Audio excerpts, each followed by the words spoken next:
ಈ ಒಂದು ದಿವಸ ಮಹಿಳಾ ದಿನಾಚರಣೆಯನ್ನು ಆಚರಣೆ ಮಾಡ್ತಾ ಇದ್ದೀವಿ. ಇಲ್ಲಿ ನೆರೆದಿರುವ ಎಲ್ಲ ಮಹಿಳೆಯರಿಗೆ ನಾನು ಮಹಿಳಾ ದಿನಾಚರಣೆಯ ಹಾರ್ದಿಕ ಶುಭಾಶಯಗಳನ್ನು ತಿಳಿಸೋದಕ್ಕೆ ಬಯಸ್ತೇನೆ. ಈ ಒಂದು ದಿನ ಎಲ್ಲ ಬಹಳ ಉತ್ಸುಕರಾಗಿ ಈ ಒಂದು ಆಚರಣೆಯನ್ನು ಮಾಡೋದಕ್ಕೆ ತಾವು ಎಲ್ಲ ಈ ಪಕ್ಷದ ಕಚೇರಿಗೆ ಅಥವಾ ಪಕ್ಷದಲ್ಲಿ ಎಲ್ಲಿ ಸಭೆಯನ್ನು ಅರೇಂಜ್ ಮಾಡಿರ್ತೀವಿ ಅಲ್ಲಿ ತಾವೆಲ್ಲ ಆಗಮಿಸಿದ್ದೀರಿ. ಬಹಳ ಸಂತೋಷ. ನಿಮ್ಮೆಲ್ಲರ ಜೊತೆ ನಾನು ಈ ಆಚರಣೆಯಲ್ಲಿ ಪಾಲ್ಗೊಳ್ತಿರೋದು ನನಗೂ ಬಹಳ ಸಂತೋಷದ ವಿಷಯ ಅಂತೇಳಿ ಈ ಸಂದರ್ಭದಲ್ಲಿ ಹೇಳೋದಕ್ಕೆ ಬಯಸ್ತೇನೆ. ಮಹಿಳಾ ದಿನಾಚರಣೆ ಅನ್ನೋದು ಒಂದು ದಿನದ ಆಚರಣೆ ಆಗಬಾರ್ದು ಅನ್ನೋದು ನನ್ನ ಅಭಿಪ್ರಾಯ. ಮಹಿಳೆ ಅನ್ನೋದು ಕೇವಲ ಒಬ್ಬ ವ್ಯಕ್ತಿ ಅಲ್ಲ, ಅವಳು ಶಕ್ತಿಯ ಸಂಕೇತ ಅಂತೇಳಿ ನಾನು ನಂಬಿದ್ದೇನೆ. ಮನೆಯ ಜವಾಬ್ದಾರಿಯಿಂದ ಹಿಡಿದು ದೇಶದ ಆಡಳಿತದವರೆಗೂ ಸಕ್ರಿಯವಾಗಿ ಒಂದು ಪಾತ್ರವನ್ನು ನಿರ್ವಹಿಸುವ ಶಕ್ತಿಯನ್ನು ಮಹಿಳೆ ಬೆಳೆಸ್ಕೋಬೇಕಾಗಿದೆ.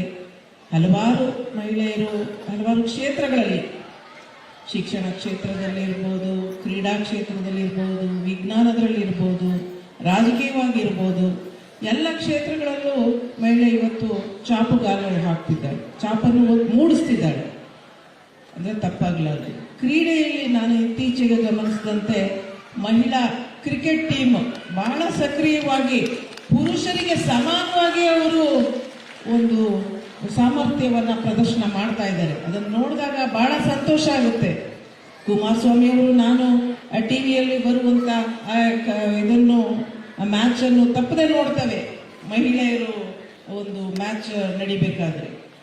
ಹಾಗೆ ಇನ್ನೊಂದು ವಿಷಯ ಅಂದರೆ ಇತ್ತೀಚೆಗೆ ಸಮಾಜದಲ್ಲಿ ನಡೆಯುತ್ತಿರುವ ಬದಲಾವಣೆಗಳನ್ನು ನಾವು ಗಮನಿಸ್ತಾ ಇದ್ದಾಗ ಪೆಟ್ರೋಲ್ ಬಂಕ್ಗಳಲ್ಲಿ ಇತ್ತೀಚೆಗೆ, ನನ್ನದು ಪೆಟ್ರೋಲ್ ಬಂಕ್ ಇದೆ ಇಲ್ಲಿ ಪದ್ಮನಾಭನಗರದಲ್ಲಿ, ಕಂಪನಿಗಳು ಒಂದು ಒಳ್ಳೆ ತೀರ್ಮಾನವನ್ನು ತೆಗೆದುಕೊಂಡಿದ್ದಾರೆ. ಅದೇನೆಂದರೆ ಅಲ್ಲಿ ಪೆಟ್ರೋಲ್ ಹಾಕುವಂತ ಮುಂಚೆ ಅದು ಪುರುಷರಿಗೆ ಮಾತ್ರ ಅವಕಾಶವಿತ್ತು, ಆದರೆ ಈಗ ಮಹಿಳೆಯರಿಗೆ ಅವಕಾಶವನ್ನು ಕೊಟ್ಟಿದ್ದಾರೆ. ಅದಕ್ಕೆ ಕಾರಣ ಏನಂದ್ರೆ ಮಹಿಳೆಯರು ಇನ್ನೂ ಹೆಚ್ಚು ಸಿನ್ಸಿಯರ್ ಆಗಿ ಕೆಲಸ ಮಾಡ್ತಾರೆ. ಆದರೆ ಹಾಗೆ ಹಣಕಾಸಿನ ವಹಿವಾಟಲ್ಲೂ ಯಾವುದೇ ಒಂದು ಮೋಸ ಇಲ್ಲದೆ ಕೆಲಸ ನಿರ್ವಹಿಸ್ತಾರೆ ಅನ್ನೋ ಒಂದು ಕಾರಣದಿಂದ ಮಹಿಳೆಯರಿಗೆ ಅವಕಾಶಗಳನ್ನು ಕೊಡಲಾಗಿದೆ. ಇದನ್ನೆಲ್ಲ ಕಂಡಾಗ ಮಹಿಳೆ ತನ್ನ ಸಾಮರ್ಥ್ಯವನ್ನು ಹೆಚ್ಚು ಬೆಳೆಸ್ಕೊಂಡಲ್ಲಿ ಸಿನ್ಸಿಯರ್ ಆಗಿ ಕೆಲಸ ಮಾಡುವಂತ ಒಂದು ಒಂದು ಏನ್ ಹೇಳ್ತಾರೆ, ಒಂದು ಕೆಪಾಸಿಟಿಯನ್ನು ಬೆಳೆಸ್ಕೊಂಡಾಗ ಅದು ಅವಕಾಶಗಳು ತಾನಾಗೆ ಒದಗಿ ಬರುತ್ತೆ. ಆದರೂ ಮಹಿಳೆಯರಿಗೆ ಈ ಸಂದರ್ಭದಲ್ಲಿ ಸಮಾನ ಗೌರವ, ಸಮಾನ ಅವಕಾಶಗಳು ಹಾಗೂ ರಕ್ಷಣೆ ಇವು ಮೂರು ಸಿಗಬೇಕಾಗಿದೆ. ಮಹಿಳೆಯರು ಒಂದು ಜೀವನದಲ್ಲಿ ಅವರು ಮೂರು ತರವಾದ ಜೀವನವನ್ನು ಮಾಡ್ತಾರೆ ಅಂತ ಈ ಸಂದರ್ಭದಲ್ಲಿ ಹೇಳಕ್ ಬಯಸ್ತೇನೆ. ಒಂದು, ಮದುವೆಗಿಂತ ಮುಂಚೆ ಒಂದು ತರ ಜೀವನವನ್ನ ನಡೆಸ್ತಾ ಇರ್ತೀವಿ. ಮದುವೆ ಆದ ನಂತರ ಅಲ್ಲಿ ಹೋದ ಮನೆಗೆ ಹೊಂದಿಕೊಂಡು ಅದು ಒಂಥರ ಜೀವನ ನಮ್ಮದು. ಅದಾದ ನಂತರ ಮಕ್ಕಳಾದ ನಂತರ ಒಂದು ತರ ಜೀವನ. ಪುರುಷರಿಗೆ ಒಂದೇ ತರ ಜೀವನ ಆದ್ರೆ ನಮ್ಮ ಮಹಿಳೆಯರಿಗೆ ಮೂರು ತರ, ನಾವು ಒಂದೇ ಜೀವನದಲ್ಲಿ ನಾವು ಮೂರು ತರ ನಾವು ಜೀವಿಸಬೇಕಾಗಿದೆ. ಎಲ್ಲದಕ್ಕೂ ಹೊಂದಿಕೊಂಡು ಹೋಗುವಂತ ಒಂದು ಸ್ವಭಾವ ಮಹಿಳೆಯರಿಗೆ ಇದೆ ಅಂತ ಹೇಳೋದಕ್ಕೆ ಬಯಸ್ತೇನೆ. ಕುಮಾರಸ್ವಾಮಿ ಅವರು, ಮೊದಲು ನಾನು ಮಾಜಿ ಪ್ರಧಾನಿಗಳ ಬಗ್ಗೆ ಮಾತಾಡ್ತೀನಿ. ಮಹಿಳೆಯರಿಗೆ ಹೆಚ್ಚು ಅವಕಾಶ ಸಿಗಬೇಕು, ರಾಜಕೀಯವಾಗಿ ಮುಂದೆ ಬರಬೇಕು ಮಹಿಳೆಯರು ಅನ್ನೋ ಒಂದು ಅಭಿಪ್ರಾಯನ ನಮ್ಮ ಮಾಜಿ ಪ್ರಧಾನಿ, ನಮ್ಮ ಪಕ್ಷದ ವರಿಷ್ಠರು ಇಟ್ಕೊಂಡಿದ್ದಾರೆ. ಅವರು ಹಿಂದೆ ಮುಖ್ಯಮಂತ್ರಿ ಆಗಿದ್ದಂತ ಸಂದರ್ಭದಲ್ಲೇ ಲೋಕಲ್ ಬಾಡಿಗಳಲ್ಲಿ ಅವರು ಮಹಿಳೆಯರಿಗೆ ಅವಕಾಶವನ್ನು ಕೊಟ್ಟಿದ್ದಾರೆ. ಆ ಕಾರಣದಿಂದಲೇ ಈಗ ಹಲವಾರು ZPTP ಮೆಂಬರ್ಗಳು ಮಹಿಳೆಯರನ್ನ ನಾವು ನೋಡಬಹುದಾಗಿದೆ. ಅವರು ಒಂದು ವಿಧಾನಸಭೆಯಲ್ಲಿ ಹಾಗೂ ಲೋಕಸಭೆಯಲ್ಲೂ ಸಹ ಮಹಿಳೆಯರಿಗೆ ಅವಕಾಶ ಕೊಡಬೇಕು ಅಂತೇಳಿ ಒಂದು ಆಸೆಯನ್ನು ಇಟ್ಕೊಂಡಿದ್ದಾರೆ. ಅದು ಮುಂದೆ 28ಕ್ಕೆ ಬರುತ್ತೋ ಇಲ್ವೋ ಗೊತ್ತಿಲ್ಲ, 33ಕ್ಕಂತೂ ಬರೋ ಅವಕಾಶ ಖಂಡಿತವಾಗ್ಲೂ ಇದೆ. ಮೋದಿಯವರು ಹಾಗೆ ಅವರು ಸಹ ಈ ಒಂದು ಅಭಿಪ್ರಾಯವನ್ನು ಅವರು ಇಟ್ಕೊಂಡಿದ್ದಾರೆ. ಹಾಗಾಗಿ ಮುಂದೆ ಮಹಿಳೆಯರಿಗೆ ಅವಕಾಶ ಸಿಗೋ ಒಂದು ಚಾನ್ಸಸ್ ಹೆಚ್ಚಿಗೆ ಇದೆ ಅಂತ ಹೇಳ್ಬೋದಾಗಿದೆ. ಹಾಗೆ ನಮ್ಮ ಪಕ್ಷದ ವರಿಷ್ಠರು ಹಲವಾರು ಮಹಿಳೆಯರಿಗೆ ರಾಜಕೀಯವಾಗಿ ಬೆಳೆಸಿದ್ದಾರೆ. ಅವರು ಲೀಲಾವತಿ ಅಮ್ಮನವ್ರು ಕಾಣಲಿಲ್ಲ ಈ ಬಾರಿ. ಲೀಲಾವತಿ ಹಲವಾರು ಮಹಿಳೆಯರನ್ನ ರಾಜಕೀಯವಾಗಿ ಬೆಳೆಸಿದ್ದಾರೆ ಅವರು.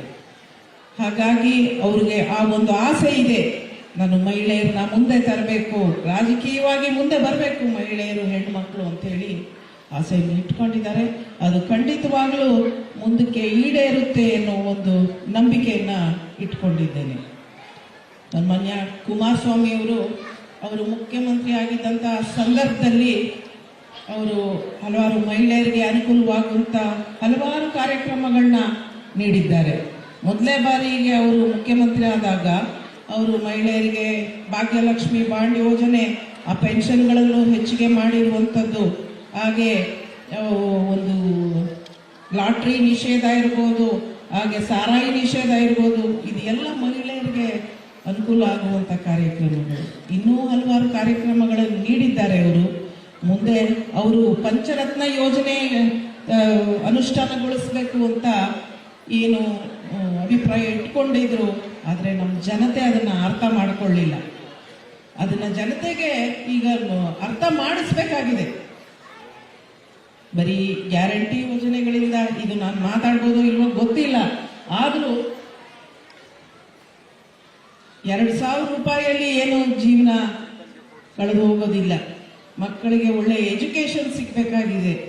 ಗ್ರಾಮೀಣ ಭಾಗದಲ್ಲೂ ಮಹಿಳೆಯರಿಗೆ, ಹೆಣ್ಣು ಮಕ್ಕಳಿಗೆ ನಮ್ಮ ಮಕ್ಕಳಿಗೆ ಒಳ್ಳೆ ಎಜುಕೇಶನ್ ಸಿಕ್ಕಿದ್ರೆ ಅವ್ರಿಗೆ ಒಳ್ಳೆ ಕೆಲಸ ಕಾರ್ಯಗಳು ಸಿಗ್ತವೆ ಮುಂದಕ್ಕೆ. ಹಾಗಾಗಿ ಅದು ಒಂದು.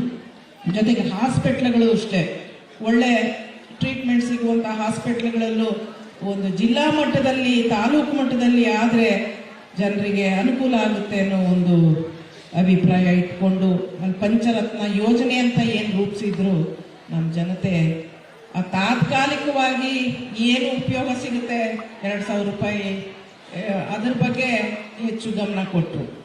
ಆದರೂ ಅವ್ರಿಗೆ, ನಮ್ಮ ಮಹಿಳೆಯರಿಗೆ, ನಮ್ಮ ಒಂದು ಗ್ರಾಮೀಣ ಭಾಗದಲ್ಲಿರುವ ಮಹಿಳೆಯರಿಗೆ ತಿಳುವಳಿಕೆಯನ್ನು ಮೂಡಿಸಬೇಕಾಗಿದೆ. ಈ ಸಂದರ್ಭದಲ್ಲಿ ಅವರಿಗೆ ಮುಂದಿನ ಟೆಂಪ್ರರಿ ಆಗಿರುವಂತ ಬರೀ ಯೋಜನೆಗಳನ್ನ ಬಿಟ್ಟು ಪರ್ಮನೆಂಟ್ ಆಗಿ ಸೊಲ್ಯೂಷನ್ ಸಿಗುವಂತ ಒಂದು ಯೋಜನೆಗಳಿಗೆ ಹೆಚ್ಚು ಮಾನ್ಯತೆ ನೀಡಬೇಕು ಅಂತೇಳಿ ಅದರಲ್ಲೂ ನಮ್ಮ ಗ್ರಾಮೀಣ ಭಾಗದಲ್ಲಿರುವ ಮಹಿಳೆಯರಿಗೆ ತಿಳುವಳಿಕೆ ಮೂಡಿಸಬೇಕಾಗಿದೆ.